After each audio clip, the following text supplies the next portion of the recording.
that loan, you probably own about 25% of that house. Okay, you would think that I'd paid all this money, I'm halfway through, I'd be halfway done. Well, no, you're not, because like I said in the beginning, you're paying most of that money into interest. Figuring out a way to, this is taking into consideration that loan was 8.75%. But if it's the rule is the rule, so it doesn't really matter if you're just paying the regular payment without paying extra, that's going to happen. But if you were to refinance it at year 15, typically they're going to sell you on the fact that you got a lower payment. But what they're not going to really sell you, want to talk to you about a whole lot, you're back in another, how many year loan? 30-year loan. Exactly. You don't want that. What you really want to do is, look, you know what? Let's put me in a 15-year loan so that I'm cutting the time down, or better yet, put me in a 10-year loan so I can pay it off even faster. That way, you're probably paying similar money, but you're getting another loan a lot faster. And that's the smart way to do that. Okay? Refinancing.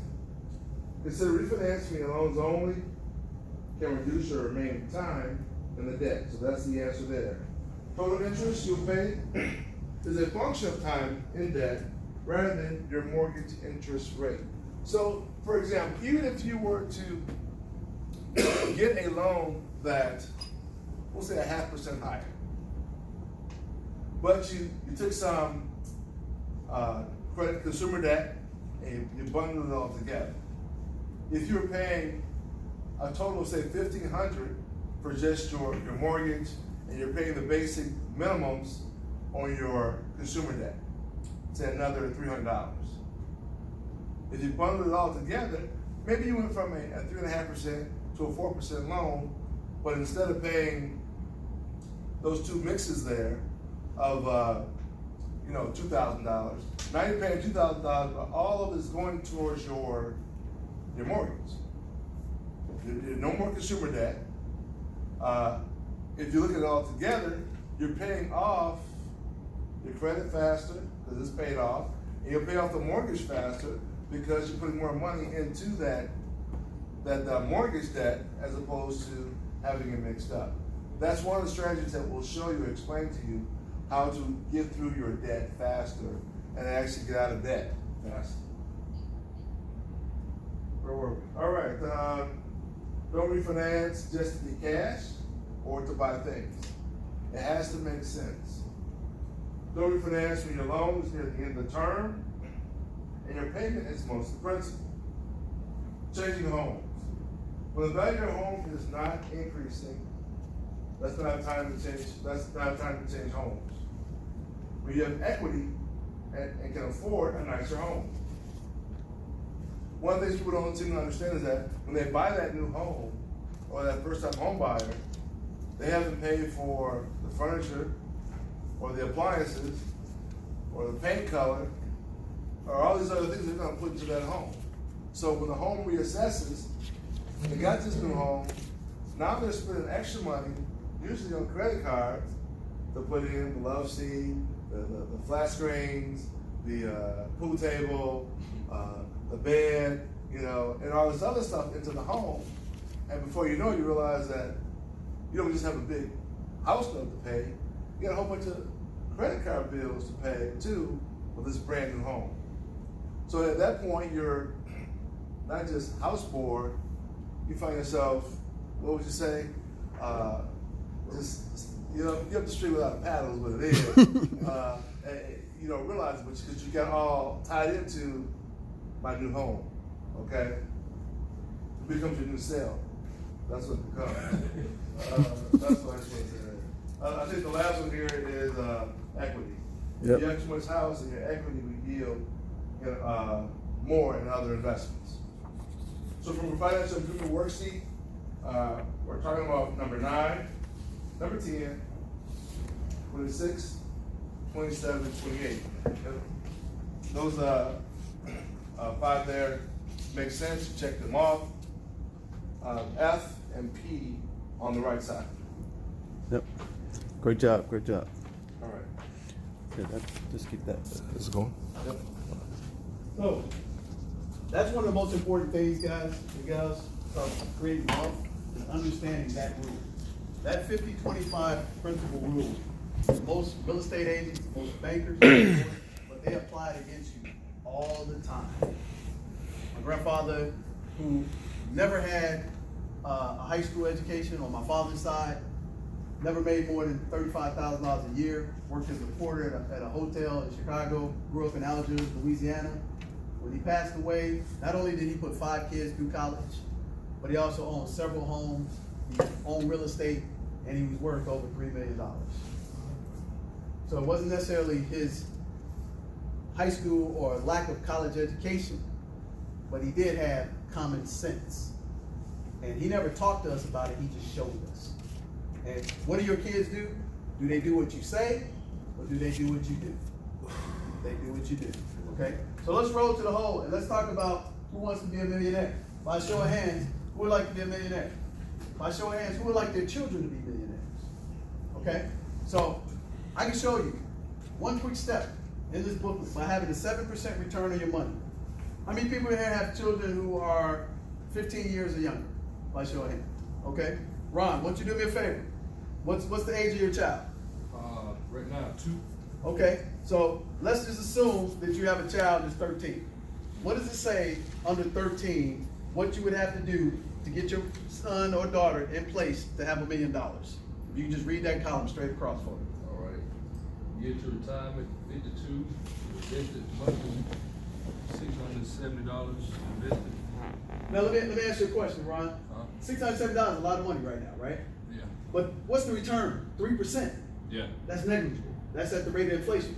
But what if you got a 6% return? How much would you have to put aside to get that same? $237. That's almost feasible, right? Yeah. But what if you were able to get 12%? Because $21. how many people here, by show of hands, can put $21 aside for their kid right now and automatically put it and forget about it? Here's what I can tell you, certified. If you do that with a 12% return, your kid or your grandchild will have $1 million. These are mathematical facts. Okay? How many people in here have a child that's 21? Why don't you read that category for me? Under 21. 21. Year retirement, 44. Yep, that's based on age 65. 917. That's a lot of money, right? Yeah. That's a lot of money for me. But that's at what rate of return? 3%. 3%. That's negligible, right? What does banks charge on credit cards? Double digits, right? How much if they got a 6% return at 21? Got $392. $92. That's still a little bit of money, right? That's about $5 grand a year. But what about if you got a 12% return? Can you find that? Yeah. Can you commit to that? Melvin's going to show you that right now the market across the board is at an all-time high. Even though we had that catastrophic event from 2007, really at the end of 2007 to 2009, the market is still 20 to 30% higher than what it was. What do your children have on their side? Time. So if we start to automatically invest, time will leverage the playing field for your children and your children's children. Guess what I do with my children's uncles, aunts, and grandparents at the big holidays? I say, hey, you know what? We have this thing called an educational fund. Let me and my wife buy them the things that they're going to throw away and forget about 90 days later. Why don't you take that $20, $50, $100 and put it in this fund, and here's the account. But that requires what? Discipline and being unpopular. But what would I rather be? Unpopular and my children have security and success? Or be popular and broke and my kids coming back to live with me?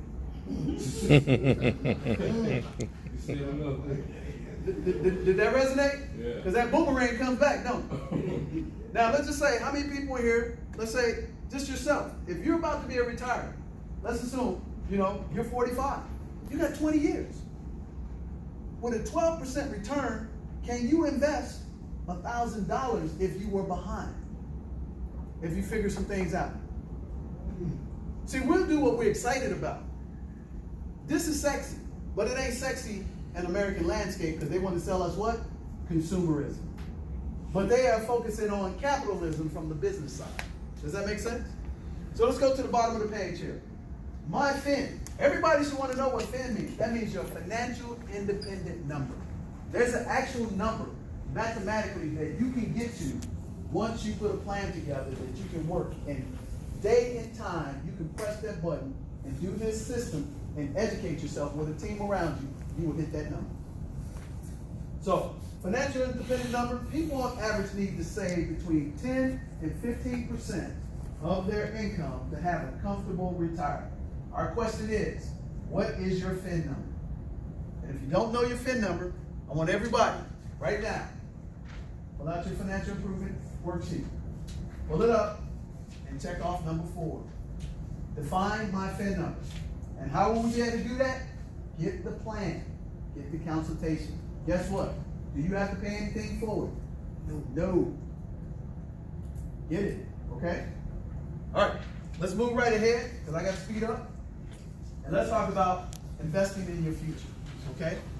Let's talk about that, because that's what you're really here for, and that's what the executive wants us to help for you. So I want to show you an illustration of how important time is. If I'm going to grow a tree, what was the best time to grow that tree? Spring of the year. Exactly.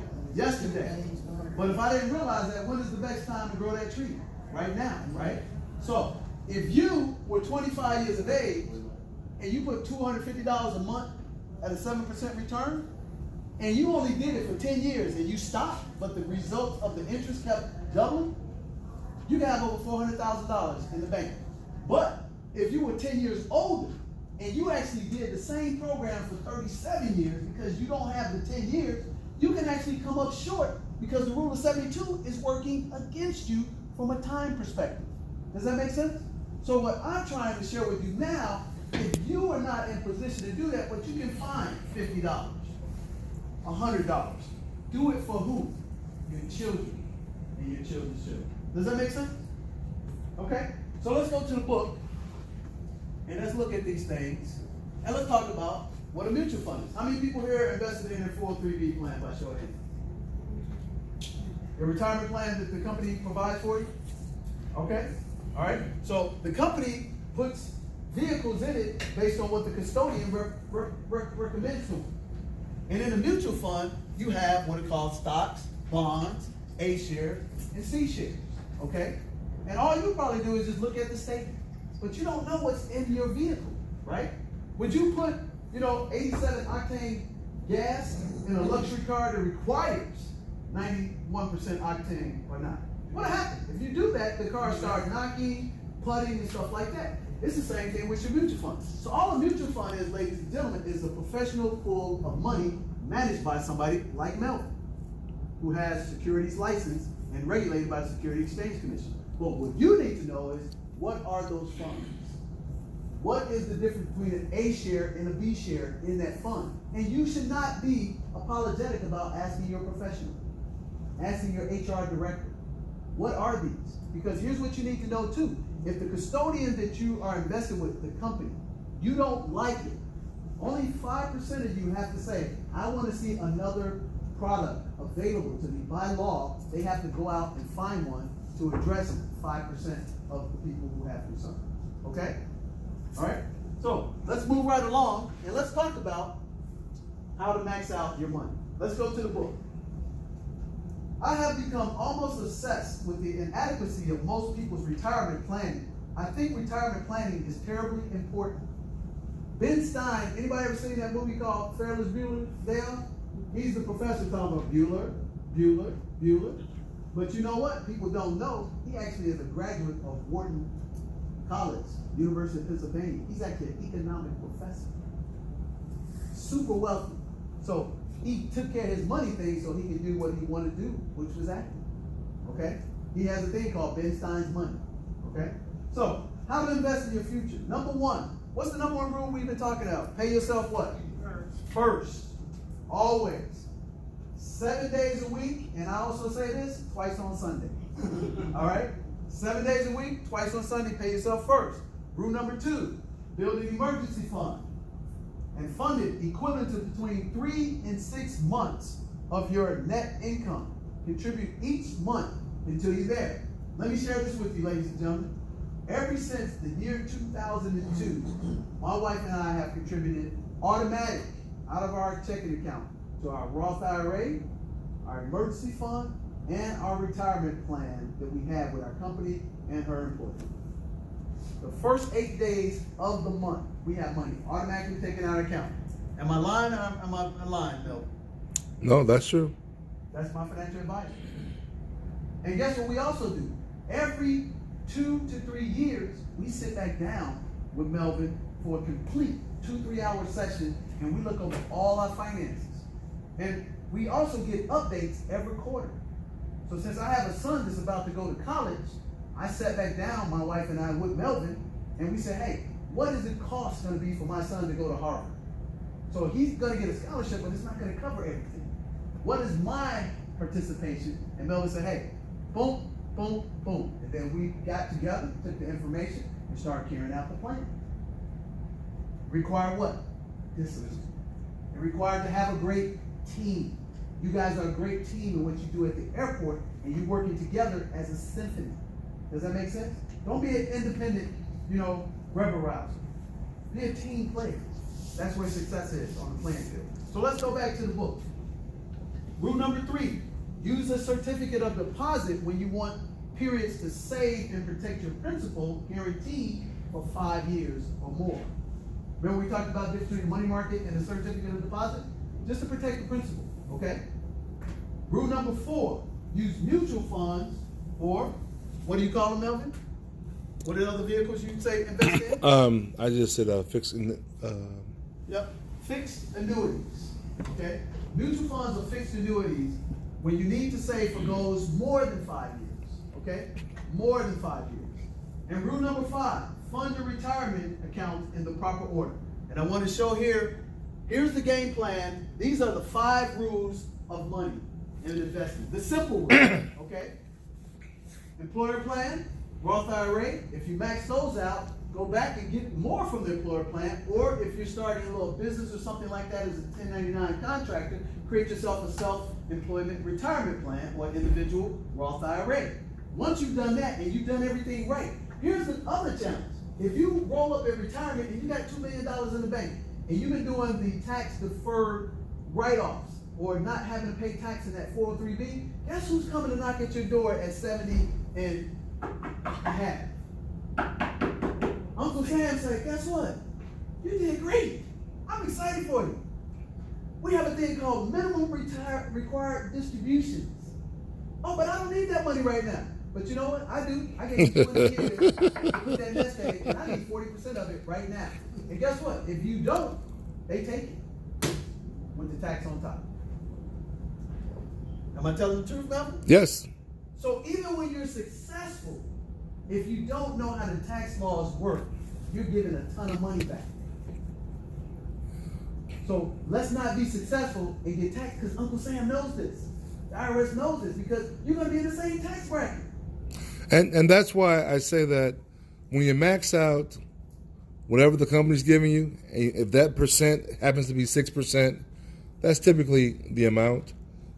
Putting 7, 8, 9, and 10% in there, do the Roth next, because that money is after-tax money. Never taxed. At some point, Uncle Sam's going to want his piece of that 403B. Yep. He's But gonna once get you- the pound of flesh. But once you've paid the tax on it, it can grow unabated for as long as you want it to. Yep. And here's the great thing about a Roth IRA. You should have both. Yeah. If you don't need the Roth IRA money, you don't never have to take it out. You can also pass it down generation to generation. Mm-hmm. They even have now what's called a custodian Roth IRA for your children. All your children have to do is make $600 a year in 12 months. You can open them up a custodial Roth IRA, and every penny that they make after that, give it to them from whatever, gifts or whatever, to be put in that vehicle tax-free for the rest of their lives. This law just came into effect 24 months ago, and I put my kids in awe. Because since I own my own business, I can help them do a little summer work for dad, pay him whatever rate I want to pay him. What's the minimum? $600. I pay them that, boom, open up the Roth, everything they get, you put it in there. Tax-free for the rest of their lives. Does that make sense? Can you get excited about that? My grandfather also told me, he said, hey, DJ, he said, Dale, he said, hey, man, if you don't do what I tell you to do, you don't see what I've done, your wood is wet. I was like, your wood is wet? He said, yeah, knucklehead, wet wood sinks. Then my grandmother used to say, hey, you don't believe Billy a goat when she get ready to whoop my butt for doing something stupid. You ever heard that? Well, she would say, hey, you don't believe fat meat grease. But you know what? I figured it out after 3-4 weeks. All right, let's go back to the book, ladies and gentlemen.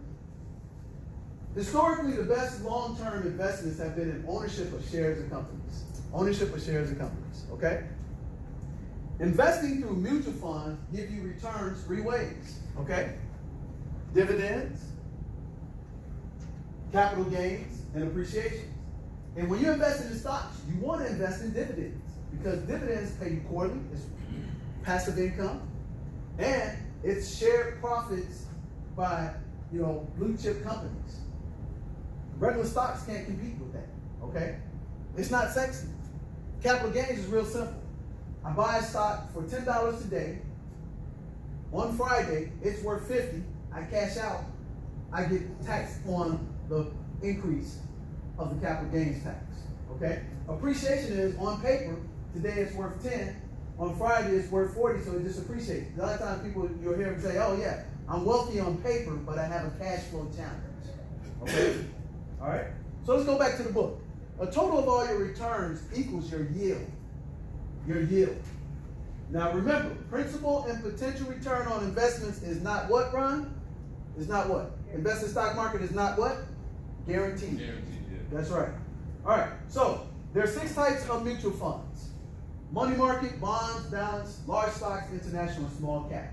And Melvin will share with you how those work and what they mean to you when he sits down with you one-on-one in your own private consultation, okay?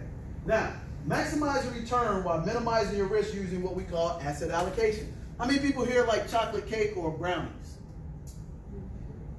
The ingredients to brownies and chocolate cake are the same. Did y'all realize that? Yeah. And I'm sorry? Assets. Yeah, assets. I'm sorry. Yeah. Maximum using asset allocation. So your asset allocation is determined on how you pick the stock or the mutual fund. 94.7% of all investments are based on you picking. It's not based on the market timing. It's not based on the investment selection. It's actually the picking and the research that you do. Okay? So if you take asset allocation and you put it together with what we call dollar cost averaging, it creates a massive, successful chocolate cake, incredible brownie, peach cobbler, whatever you like. It gives the best of all worlds. Because on Sunday in the newspaper, what do they normally have? Coupons and sales, right? So if the bananas and the strawberries are fresh today, and Sunday they're making a sale on them, and that's what you need, are you going to pay premium for them, or are you going to pay a discount if they're still fresh? That's what this is. Asset allocation with dollar cost averaging is buying stuff on sale at maximum value for your household and discount in the market. Does that make sense? Okay? So let's move right ahead and let's get the rest of these answers to the book. So invest monthly to make sure you're purchasing shares at market lows. So that's what dollar cost averaging is. When the stock market, because a tweet by the president made it go down, even though we know Apple's doing well, we know Google's doing well, but if the price drop, I'm gonna go get me more. So the dollar cost averaging gets you more bang for your buck. Okay? Does that make sense? Roth IRAs provide retirement income that is tax-free. May be used for college funding and first-time purchases. Okay? And the contributions right now are $6,000. Right? Yes. $6,000 for people 50 and under, and $7,000 for people 50 and older. And if you didn't invest in the Roth IRA, when you get your tax refund, they allow you to back invest from that previous year. So they allow you to catch up, okay? All right, so let's pull out the financial improvement worksheet, because we're pretty much getting ready to wrap down here in the next 10 minutes. And it's really real simple, ladies and gentlemen. Everything under saving and investing, whatever is applicable to you, check it off from 13 to 17. And on the right-hand side is the letter I, an investment asset allocation. So you can get an example of how that works for you. And letter K, a Roth IRA example. Okay? So let's move right along real quickly. We only have 3 pages left and we're going to be out of here. We get somebody to read one more time for me the educating your children about finances. One of the hardest things to teach your children about money matters is that it does. Five common money mistakes of students are poor choice of credit cards and friends, pressure to spend money, no budget, not tracking account balances, and lending money to friends. Exactly. Here's the one to keep that I want to share with you. Your children will be more pressured. Social media is more pressured than any peer pressure that we ever, been involved with in our growing up. So it's very important that you have this. You know what we do at our house? Once a week, we take an hour and sit down and talk about life. 250. Okay? Everybody remember that game, the game Life that you used to play? That is so much important right now. Monopoly, life. Sit down with your children, explain with them, be a little transparent with them. Okay? My parents and my grandparents would tell me, hey, do what I say. But we end up doing what they do. But we follow those examples. Okay? So let's go to the book real quickly. Let's start them out young, start them out right. Begin teaching your children about money by age 4. And you might say, man, DJ, that's early. But let me ask you a question. How many people here know people who have kids who, play the violin, play the piano, they have the pigskin, they got the ball? How young are they when they start putting them on that pathway? About 4 to 6 years of age. Now, if they got talent and they can understand how to play the piano, they can play the violin, they can shoot the rock, they can carry the pigskin, why can't they learn about money? I give you 3 guesses and the first 2 don't count. I got 4 children, 15, about to be 1 that's going to be 7. I sat down with my children and put the information in front of them, let them absorb it, and then when they can understand it a little bit better, we let them learn about it. Because they get comfortable being around it. You follow me? Anybody know who Steph Curry is? What makes him the greatest shooter of all time is not necessarily his talent, it's the ability that he was around the pros from the time he was 4 years of age. So he saw, and he wasn't intimidated in the environment when the talent caught up. And that's what your kids need to know, because if your kids get around money and they're comfortable with it, when their skills and talent come, they're not going to be intimidated by the environment of the professionals. Does that make sense?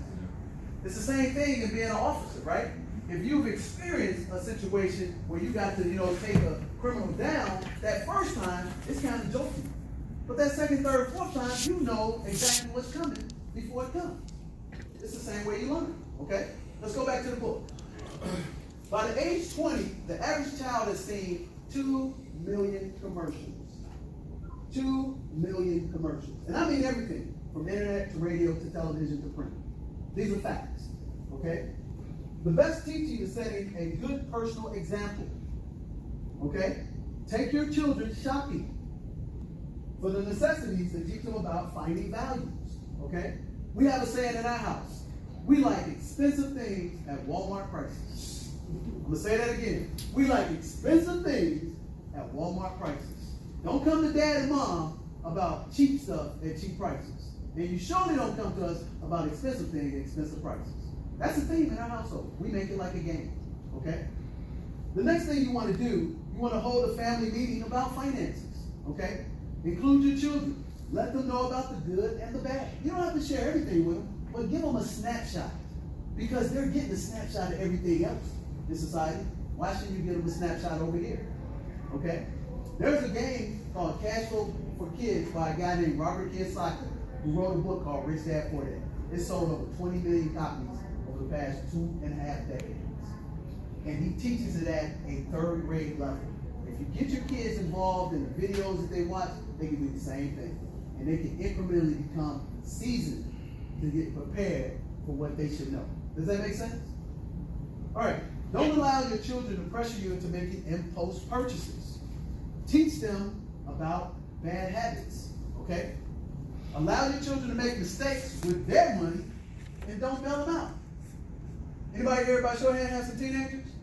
They ever had some money and y'all go to the store, and once you tell them they got to spend their money, what happens? They get all conservative and budget-wise there, don't they? Don't they? All right, so let's talk about allowances, okay? Allowances should be tied to chores. Man, I know that's a dirty word nowadays. Chores, okay? Let them learn. No work. Let me hear everybody. No pay. No pay. No work. No pay. No pay. Exactly. Now here's what you want to do. Pay them weekly. W-E-E-K-L-Y, not weekly. W-E-A-K-L-Y. Because show them the value of their work. Okay? Set it up 3 envelopes. Don't do this digitally or on the computer. Literally, create an envelope, put savings, giving, and spending on the envelope. So every time your child gets $1, 10% towards giving. What we do in our household, 50% towards investing because they're younger. And then we do 30% towards saving. So they can learn to live off less. Does that make sense? That powerful one lesson you give your children, it will stick with them for a lifetime. There's a statement in the Bible that says, you know, raise up a kid now and he or she will come back. Does that make sense? It's a part of my PSA. But I firmly believe in it, okay? So let's go to savings. When your children want a major purchase, make them save in advance. Don't allow them to use you as a lender. Don't allow them to pressure you. ATM. No, I'm not an automatic teller machine. Okay? Open your child a mutual fund at age 1. And if you haven't done it, start today. Okay? Because that Create a Millionaire, it starts right now with $21. Okay? Do that for your grandchildren. Savings account by age 7. By age 7. And a checking account by age 16. If you're ahead of the curve, 12. Okay?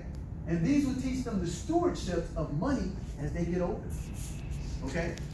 All right? Last but not least, expect your child to pay for part of their college. That means get a good education so you can get a scholarship. Not be afraid of some part-time work. Does that make sense? So here's the financial improvement worksheet. On this one, it's just number 12 on the left-hand side. That would be review, begin, or modify my college savings plan for my child. Number 2, review my college plan and determine our expected family contribution. And on the right-hand side, the consultation with Melvin or myself or our team, that would be the letter B, college funding plan, the letter K, a Roth IRA explanation, or the letter Q, which is a children's class scholarship. We actually have a program called Start Small, Watch It Grow, that teaches children from age 7 to 21 how to learn about investing in the stock market with dividend stocks. And it's a fun-based program. All right? So let's speed it right up. Let's talk about investing for college. Anybody got kids going to college by show of hands? All right, let's talk about it. I'm gonna roll right through these quickly, okay? Most students do not pay full price. Just to let you know, there's a whole bunch of different programs out there that you can qualify for, okay? When calculating your costs, you must determine your EFC. Everybody with me?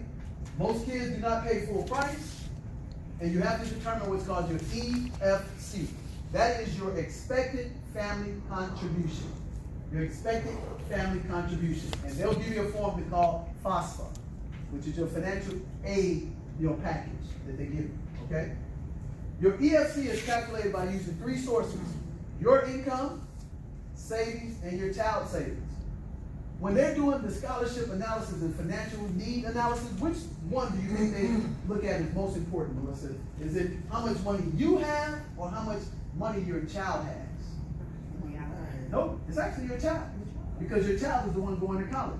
So if your child has been, built up an investment portfolio or been, inherited, they look at that because they don't expect you to suffer your retirement fund to put your child in college and leave without. Well, most people do it the opposite, okay? All right? So the next thing, when you start calculating your EFC, 12-month period starts in the junior year of high school. The junior year of high school, okay? The junior year of high school. Everybody got that? And again, if I'm going too fast, you're gonna get all this in digital. You're gonna get every page with all the answers on it, okay? Now, financial aid, apply for aid no matter how much or little you earn. My CPA, who makes a ton of money, her kids went to college not only on scholarships, but they got grants and stuff because she used the formulas. Okay? That makes sense? Yep. Now, your child can help by getting great grades and scoring well on the ACT and the SAT. Here's what I encourage you to do. Your children, once they start getting into their sophomore year of high school, they should start taking the SAT and the ACT because you can take it as many times as you want, and they also waiver the application fee with the right counseling through your school. Okay? All right? Here's some of the formulas. We have the websites listed. And preparing for college, first, save for college using the Roth IRA. Okay? And there's another vehicle called a Coverdale Savings Account, which allows for you to invest $2,000 saving per child per year. Here's the advantage of a Coverdale versus the 529, which most investment advisors will try to push on you. There's nothing wrong with the 529, but here's the advantage over it with a Coverdale.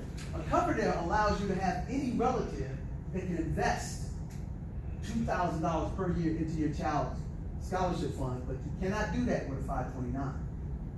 A Coverdale, if your child gets all the scholarships and aid without taking on loans, it allows your child to use that money for other things.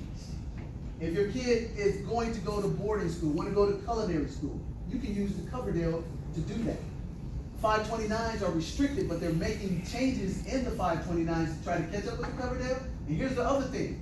The Coverdale is already taxed like a Roth IRA, so it's never going to be taxed again. So if your kid gets all of the scholarships and everything, and you have the 529 contributed to it for 20 years, and you don't need it, it'll get a 40% tax slice to take the money out. Just like your 403B or your 401k. Okay? So let's go back to the book real quickly. Is that, excuse me, is Yes. that UGMA? Yeah. Used to be big, the Unified Gift to Minors Act? Yep, that's exactly. Is that? Yep. It lines right up with the Coverdale. That is exactly correct. That's good stuff. He's talking about an Ugman. Yep, the other. That is correct. That is correct. And we have those. Okay? So here's the one. Remember I told you, train relatives. Train relatives to give college money instead of elaborate birthday and holiday gifts. Here's the number one reason why you're gonna do that. Because 60 days later, trust me, I have a garage, got all kind of crap in it that my kids, after the holiday, oh Dad, I don't want that no more. Oh Dad, that's out of date now. Am I the only one that had that experience? But when they look at that account, got money in it, oh man, oh yeah man, I'm feeling good. You know, so that's the feeling you want to have, okay? So let's go to your financial improvement worksheet. On the left-hand side, ladies and gentlemen, again, it's the number 2, the number 12, and the number 17, okay? The number 2, the number 12, and the number 17. 301. 3 o'clock? Yeah. All right, so we got about, can I get 10 more minutes of your time so we can finish out strong? Is that okay with It's everybody? 302. Okay, all right. So we're gonna finish out strong because we at the 3 o'clock time. We started stop, but we got 2 pages left, and I want to better make sure we get this information for you. Is that okay? All right, good stuff. Good stuff. So let's talk about family protection. How many people in here don't want their children, their spouses, anything to be worse off if something were to happen to you? By show of hands. Okay, good stuff. I'm glad I'm in the right audience. So let's talk about investing in the family. Okay. So, 54% of Americans are not sure what primary purpose of life insurance is, okay? 95% of those buy insurance should be buying term insurance. They should get pure protection. Why life insurance? 95% of those who need insurance need it for paying off debt and to replace income, okay? Paying off debt and replace income. My first step is to calculate my true needs. Let me ask everybody by a show of hands. When it comes to buying milk, what is the unit of measurement that we buy milk by, Chris? By a gallon, right? Okay. Again, my friend with the cap on your name is again? Travis. What's the unit of measurement do you buy gas by? A gallon. What's the unit of measurement do we buy bread by? Loaf. Why am I asking you these questions? Because insurance is bought by a unit of measurement. It's called the cost per thousand. But your agent always asks you, how much can you afford? How much do you need? Never ask, what's your cost per 1,000 should be? Okay? So I'm going to show you what that is. Okay? So let's go to the book here. This should include paying off debt and replacing necessary income. So what we'll do, ladies and gentlemen, if you can look up to this little illustration, we'll look at what your salary is, what your assets are, we'll look at what your age is, and if something were to happen to you, we'll tell you how much money that your family needs to move forward without you, okay? If you were to get hurt and get disabled, we'll tell you what that will be. And that's typically people equate that to the Aflac commercial. That's how people equate it. It's not that I'm promoting Aflac, but that's what disability is, or long-term insurance, okay? So we'll look at everything in your portfolio, in your house. We'll show you what you're doing right, what you need help with. We'll show you a plan. You don't have to execute it with us, but we'll tell you this is what you should do. Because when you buy insurance, it's three major elements that you got to understand how it's evaluated outside the cost per 1,000. Age, health, and credit. Tomorrow, I'm going to be 1 day older than I am today. It's going to cost me more. That's just facts, okay? So let's go to the book real quick. Purchase coverage with a low cost per 1,000. Let me show you what that looks like. So let's assume that everybody here put a $1,000 policy on DJ the Money Coach. I pass, everybody here gets $1,000. Everybody clap it up. My wife is mad now. Okay. So we have certain vehicles, and you guys are familiar with these vehicles. Agents will come and sit down with you and say, hey, you need universal life. That's a savings and a retirement investment. You don't buy insurance that way, but there's a place and time for that kind of vehicle. Usually wealthy people use that kind of vehicle. Then you have what's called variable life. Variable life is where you have securities and insurance tied together based on the market. When the market goes up, the insurance goes up. When the market goes down, the insurance goes down. It also allows you to borrow against the policy, but it charges you interest on your own money. It's a place and time for that vehicle, okay? Then you have what's called variable universal life, which is a combination of two. Then everybody knows about this one right here, right? Whole life. How long do you pay for whole life? Your whole life. Exactly. So, in most cases, people just need pure protection, which is term, okay? But then you get and graduate where you need more coverage. But at the end of the day, you should have cost per 1,000. So when we look at policies, we look at the age, the health, the credit rating, then we look at the cost per 1,000, and then we tell you where you should be on that continuum of the service. And when we do that for you, you'll find out that 9 out of 10 times, you're paying too much cost per 1,000. You may have the right policy in terms of the amount, but your cost per 1,000 is too high. Let me give you a prime example, and I'll bring it home for you. I have a $500,000 policy that I bought 20 years ago that doesn't mature for another 8 years. I only pay $30 a month for it.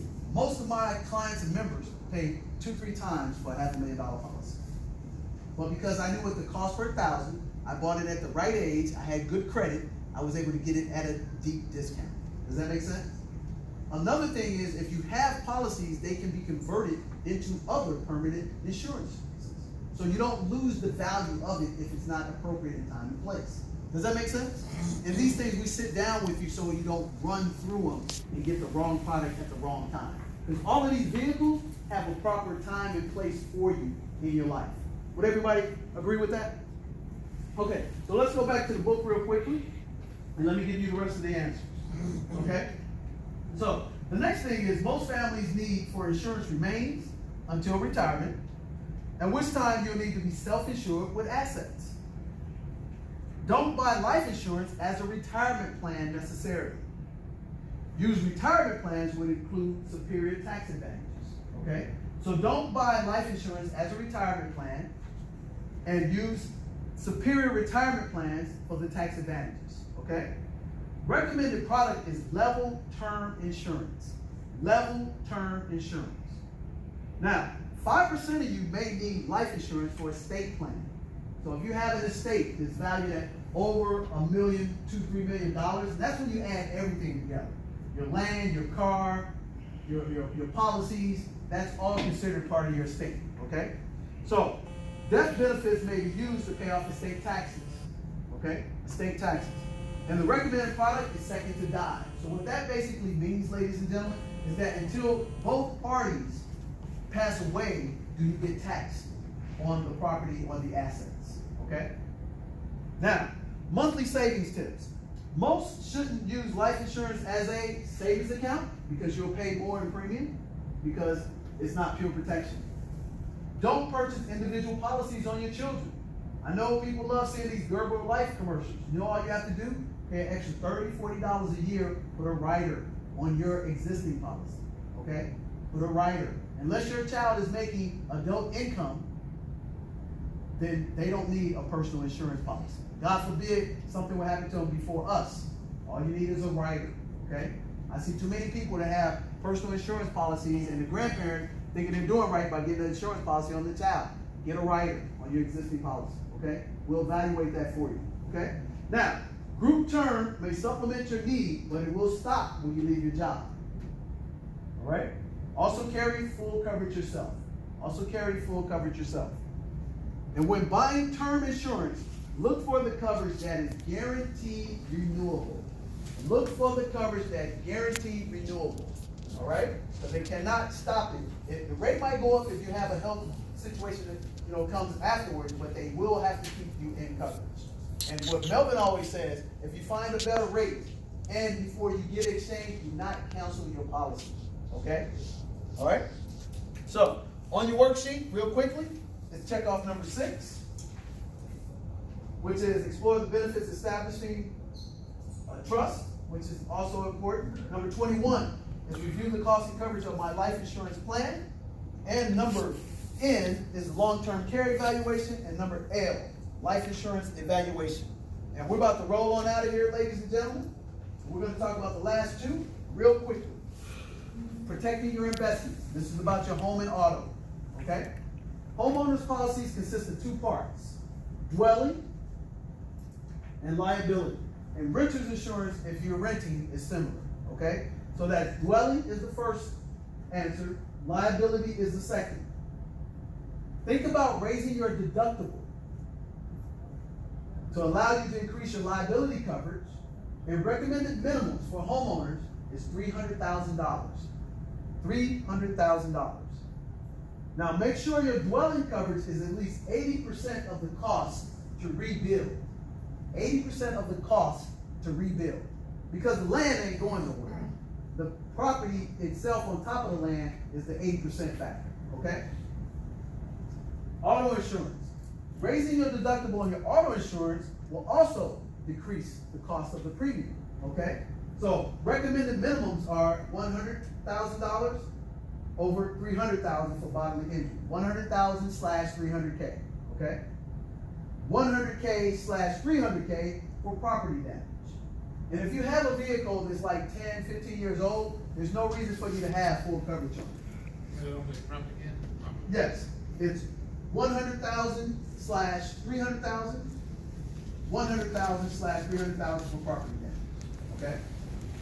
If you have a 16-year-old, they're 20 times more likely to have a crash statistically than a 25-year-old. That's why premiums, no matter if they got excellent grades, never been in trouble, it's just a fact.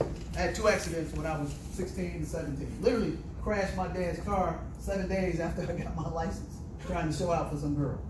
God forbid. Young and dumb. So, how much do premiums increase with a good student? 84%. Your premium's gonna go up 84%. That's why I ain't excited about my son getting it. Okay? Without a good student, Ron, 141%. Now, with 1 violation like I was, 196%. 2 violations, time to cancel that policy. You know what they on? They on Uber, Lyft, and the bicycle. Require your teenager to pay for part or all of their premiums. That's one thing that my mother and father always did when I got my car. I had to pay the insurance. Because it's not a requirement, it's a privilege. Okay?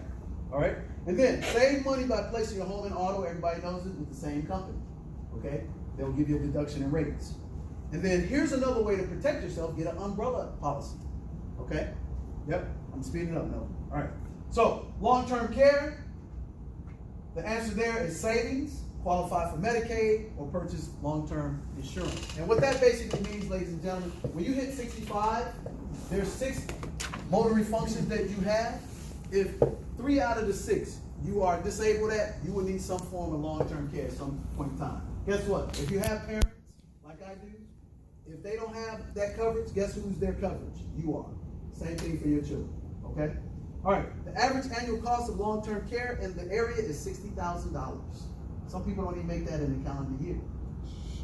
Long-term care for men, 1 in 3 men would need some form of long-term care from the time they're 65 to 72, and 1 in 2 women. Actually, I take that back. It's 1 in 2 for men and 1 in 3 for women, because the men get more distressed. Consider purchasing long-term care around the age 45. That's when it'll be least expensive. And most of your employers provide you with a discount long-term care program. And Melvin can share with you how those policies work to your benefit, that are cost effective. Okay? And last but not least, long-term care protects savings and assets, and it maintains, most importantly, dignity of life. Dignity of life. Okay? We talk about these numbers in some respect because I know November is right around the corner. If you haven't gotten it already, you're probably getting your statements for your 403Bs, your pensions, all that good stuff. Your executive, he got his, so you guys are going to be getting yours real soon. And that was another reason why he wanted to do this now versus wait till January or February, because those decisions you're going to be thinking about more now than you will then. And then you, over the next 60 days, we're going to be available exclusively to work with you throughout the month to help you out wherever you are in your life. Okay? And this is your open enrollment And time. that's voluntarily as well. So you don't have to, but we would recommend that you should get help somewhere, somehow. Does that make sense? And it don't cost you nothing. They picked up the tab. And I'm about, if it's valuable and it's free and they're good, I'm on that program. Does that make sense?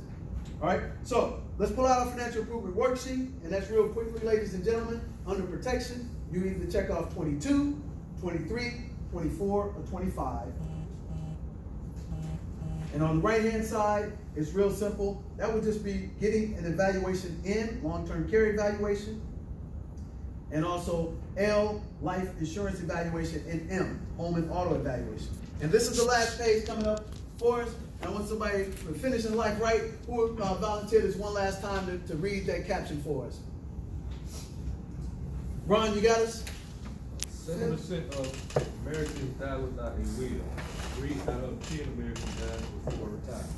Yep, 70%. Aretha Franklin, Prince, these people who had millions of dollars didn't have a will.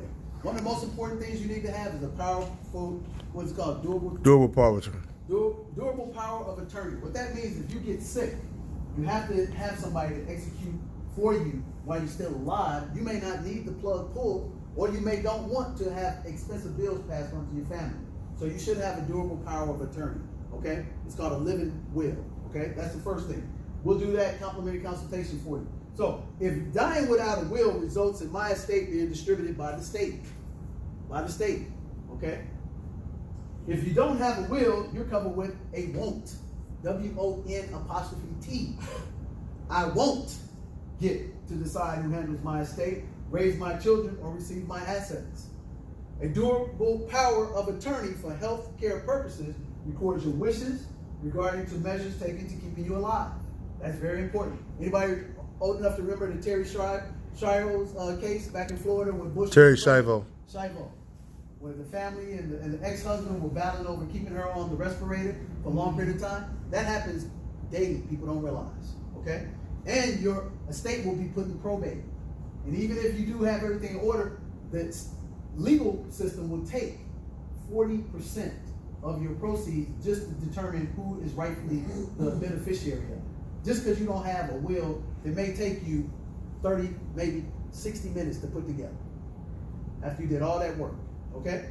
Now, a will and a power of durable attorney can be obtained through a family lawyer. So if you have one you have a great relationship with, just sit down with him or her. If you don't, we have several of them available on our team to give you a complimentary consultation, okay? Trust. Most Americans think trusts are only for the rich. That's not true. Living trusts can be beneficial to families whose estates are $5 million or more on the large scale, and as less as $500,000, okay? Family trusts assist in avoiding probate and state taxes. And here's what you need to know. Estate taxes and death taxes are different. Estate taxes are federal, and they actually have death taxes for your state. Some states is up to 50% of your assets. Okay? Currently, estate taxes apply to all assets in excess of $11.4 million for an individual, and for a couple, it's $22.8 million. That's a lot of money. Some of us may never get there, but it still will affect you in your personal asset column. Charitable remainder trusts allow you to donate to your church or your charity. And last but not least, funerals. The average cost of a funeral in this area is between $10,000 to $15,000. That's a funeral. $10,000 to $15,000. Cremation is $3,000 to $7,000. Bereaved families are asked to make 81 decisions during that time. That's the least time to make a quality decision, because people are under emotional bereavement, and these people come in like vultures, and they charge you up the wazoo for unnecessary services. I don't need a 24-karat gold casket. I just need a box or urn. But your family would think that this is what you want if you don't have a will in place. Does that make sense? Yeah. Never make decisions in that mindset. And last but not least, pre-planning can reduce your stress, save you money. Pre-planning your funeral saves you on average about $2,500. About $2,500. And this wraps it up. Your financial improvement worksheet, that will be number 5, number 6, and number 7. And congratulations, we're at the end. Just flip the last page, ladies and gentlemen. Improving myself and helping others, building towards financial security, begins with developing my what? What do you guys think? Your financial plan. We're beating that home because it's already paid for, you guys. So these are the things you check off. So that will be the budget sheet, the financial improvement sheet. Set up your time with us, and we'll sit down with you one-on-one, confidentially, and go over that for you. And at the end of the day, these things cost between $995 from a CPA or a CFP, or $2,400 in the area for a comparable. So last but not least, help yourself and help those you care about. 7 Spheres of Money is the organization at the bottom. And here's what I don't want you guys to do. Don't learn all this important information and still lose. Because when people say, I'm going to get around to it, let me think about it, all they're doing is they're passing now, and they're doing procrastination, okay? Procrastination is overcoming procrastination. That's the final answer. Overcoming procrastination. If you didn't get all the information in your booklet, again, we're going to send you all of this in digital. We're going to send you the digital version of it because it's already been taken care of by your employer. But the most important thing that you should do now, pull out your financial improvement worksheet, sign it off, pass it to Melvin, and then set up your complimentary consultation if you want it. And you have up until 12/31 for us to do those for you. But it's going to be most important and relevant in your mind over the next 48 hours. The next 48 hours is going to, because life's going to get in the way, you're going to be busy, stuff like that, and it's already provided for you. So I really thank you for your time, your investment, and I hope this was something impactful for you. And if it was not good, fire Melvin. Thank you very much. And last but not least, I wish you to have a pom-pom lifestyle. That's plenty of money and peace of mind.